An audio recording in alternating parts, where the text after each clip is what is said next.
Ребята, всем привет!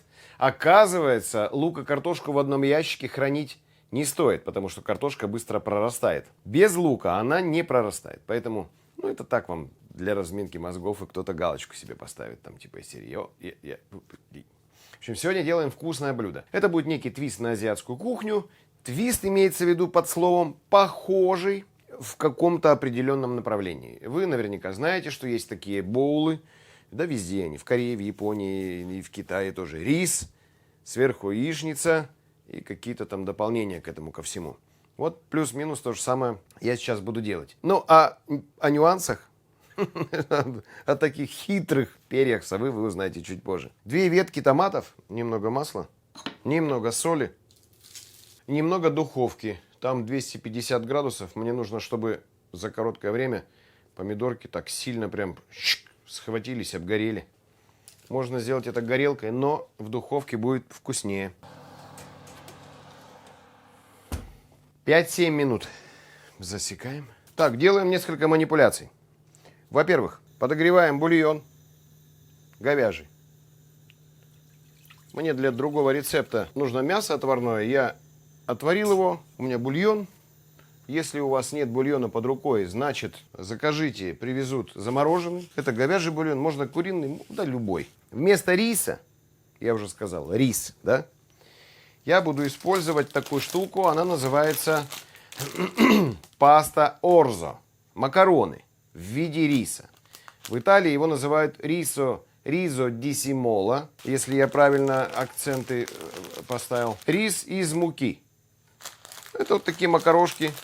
Поэтому почему я сказал, что твист. Если вы не скажете, никто не догадается, что это паста. Ну, может, кто-то знает, догадается. А так это будет выглядеть как рис. Так вот, пасту эту я буду варить на говяжьем бульоне.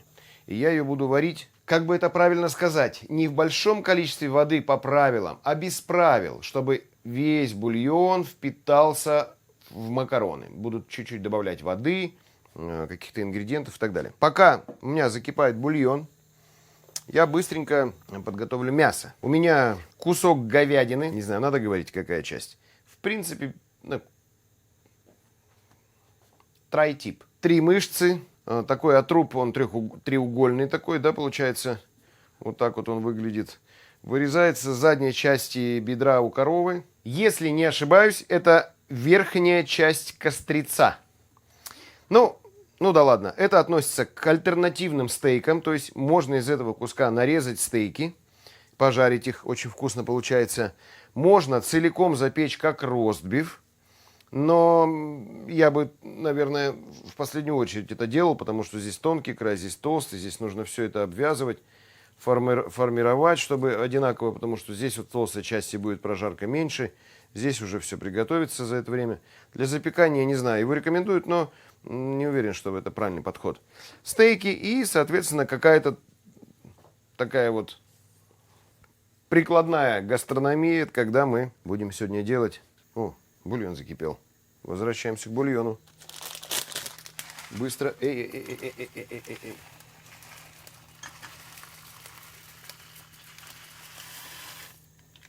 Все, макароны сейчас сварятся, бульон весь впитается. По типу риса варим. Наподобие, как варим рис. Бульон у меня уже подсоленный, но в меру. Потому что я туда еще буду добавлять всякие разные штучки-дрючки. Так, а сколько у меня там осталось времени?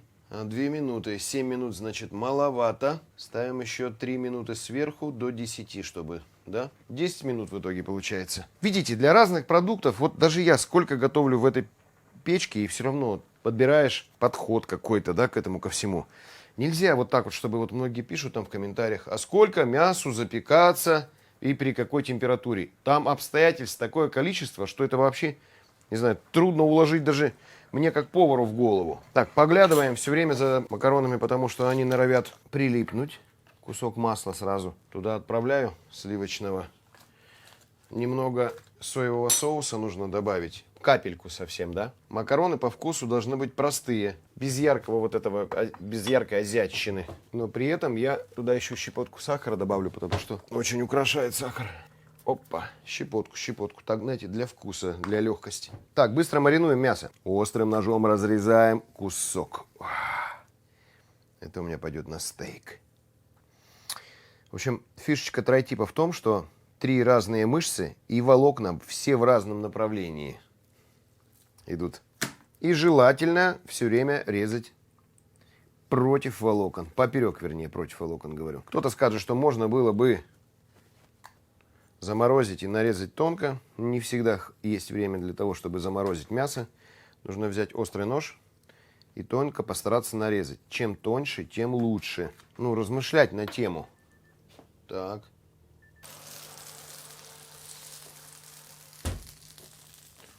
Это не помидорки. Помидорки, помидорки. Нож должен быть всегда острый. У меня таджира уже который год на канале? Наверное, 4-й. Я все ножи держу в идеальном состоянии. За ними надо ухаживать. Как за своей одеждой, обувью, ногтями, волосами, за самим собой. Ножи — это целый мир, отдельный мир. Но нужно знать парочку простых постулатов. Таджира и японская марка, японские ножи. Тонкий обух, сведение в ноль. От этого зависит, как он будет резать. Значит, они бывают разные, дороже, дешевле, средней ценовой категории. Нужно для себя выбрать что-то универсальное, понятное и иметь несколько ножей. Один шеф или вот накири, как у меня вот широкий. Маленький нож универсальный и коренной нож. Это вот тоже универсал. Им удобно резать длинные кусочки мяса. И если вы не будете следить за ножами, все, пиши пропало. Ваши ножи будут не друзьями, а осликами, которых вы все время пинаете, пинаете. Режь, режь. Ну что это такое? Жена ругается. Когда у нас ножи будут острые? В общем, следите за ножами, чтобы все в семье и на кухне происходило великолепно. А для моих подписчиков внизу под роликом в описании я оставлю информацию. Ссылку на онлайн-магазин Таджира для того, чтобы вы смогли выбрать для себя какой-нибудь классный подарок, который будет служить вам всю жизнь. И, конечно же, напишу промокод, который нужно использовать при заказе, чтобы получить 10% скидочку. Заходите, изучайте и, самое главное, пользуйтесь. Макароны почти готовы. Надо ускоряться с мясом. В общем, я сегодня, как говорится, повторение, мать учения. Я сегодня покажу вот этот свой любимый способ. И способ, любимый уже многими подписчиками, кто меня смотрит давно. Мариновать говядину или любое другое мясо в яйце с крахмалом. Штука простейшая, результат великолепный. Но чем тоньше, тем лучше результат. Иногда присылают мне, мол, типа, Василий, вот мясо приготовили, пальчики оближешь. А я смотрю, там такими кусками по полсантиметра нарезаны, как стейки. Думаю, ё-моё, оказывается, даже и так крахмал и яйцо делают свое дело.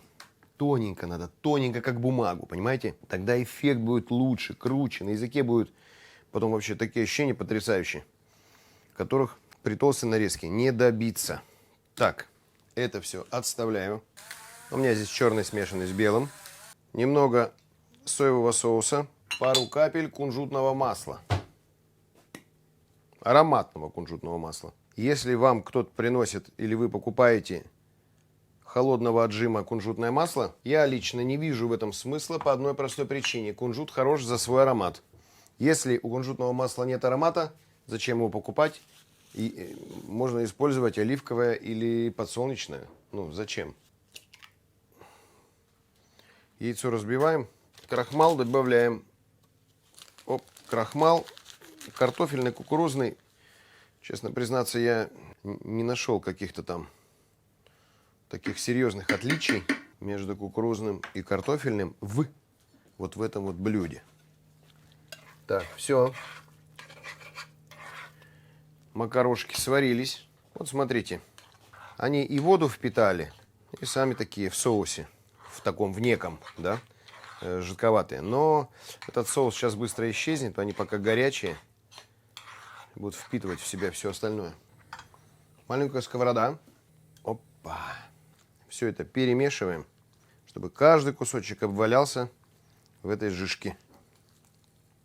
У меня есть ролик, старый-престарый, не знаю, 6-7-летней давности, где как раз я впервые показал этот способ. Яичный маринад в Китае используется повсеместно.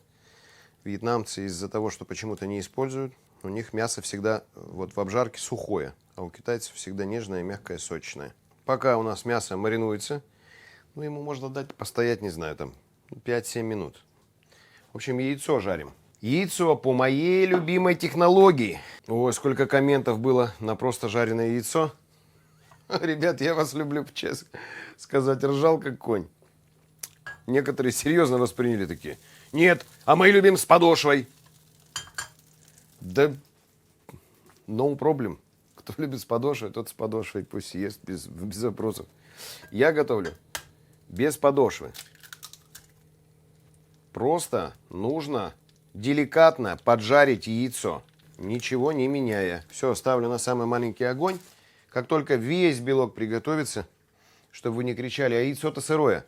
Да понимаете ли, я вот это все готовлю лично для себя. Я это ем, оператор ест, моя жена ест, гости, если пришли, едят. Я готовлю для себя, я готовлю всегда вкусно. И у меня не бывает там чего-то недожаренного или недоваренного. Если я ставлю мясо с кровью на стол, значит, я так решил. Поэтому спасибо за комментарий. Комментарии очень поддерживают алгоритмы.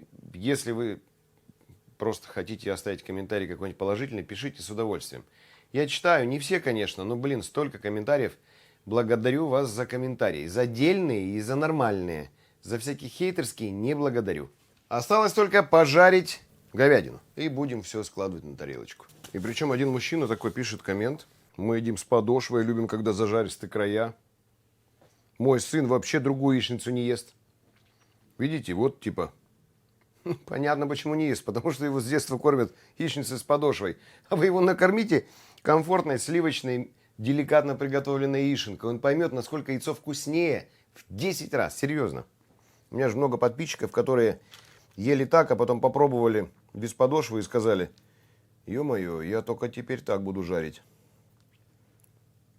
Это как с мясом. Правильно приготовленный стейк и подошва. И то едят, и это. Но только вопросы сами себе задайте. Чего не так-то? Что-то в лук такое хочется добавить, что-то такое.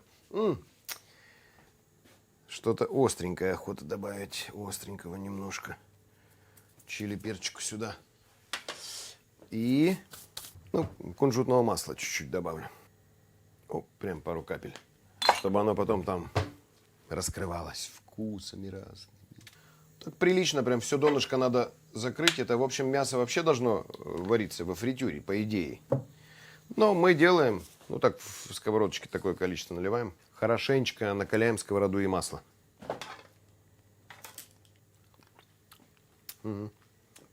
Соли только немного не хватает. Но соевый сюда неохота. У меня соевый есть, он в мясе. Капелька соевого. Ой, какая согревающая остринка. И капля кунжутного масла с томатом, вот этими кислотами и сахаром. У меня аж слюна выделяется, когда я это все рассказываю. Значит, масло раскалилось. Берем и отправляем куски мяса в сковороду. Жарить их долго не нужно. Буквально минутку-другую. Даже не другую, а минутку. Да все, палочками переворачиваем. Быстро. Как только с другой стороны схватилось, надо вынимать. Вернее, прекращать жарить. Еще раз повторюсь, во фритюре удобнее, конечно же. Но без фритюра тоже неплохо получается. Просто там не надо ничего поворачивать. Мешанул каплю, и она вся. Видите, я время трачу на то, чтобы переворачивать. Если вы в фритюре готовите, то засекайте ровно 30 секунд. Мясо будет полностью приготовлено и невероятно мягким и нежным станет. Попробуем. Божественно. Божественно. Так нежно.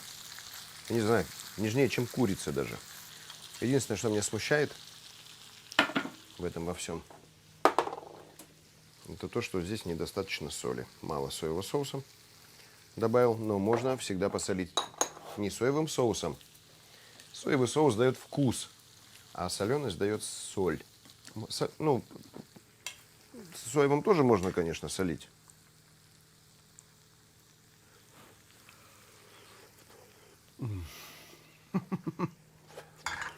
Просто тает во рту, реально тает. Все, собираем. Берем кольцо. Теперь дело за малым. Белок никуда не выкидываем. В тарелку просто все, закладываем его. Закрываем макаронами белок. Видите, выглядит как будто тарелка с рисом. Но единственное, что цвет немножко другой. Потому из-за соевого, из-за темного говяжьего бульона.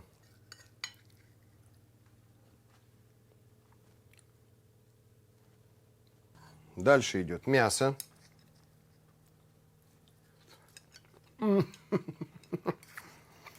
Я просто обожаю вот этот яичный маринад. Все, мясо мы выкладываем вокруг яйца. Ну, понятное дело. Да, в чем смысл? Теперь помидорки. Посыпаем зеленым луком. Все, ставьте, подавайте на стол. Ой, я уже всего понапробовался. Всего по отдельности и частично вместе.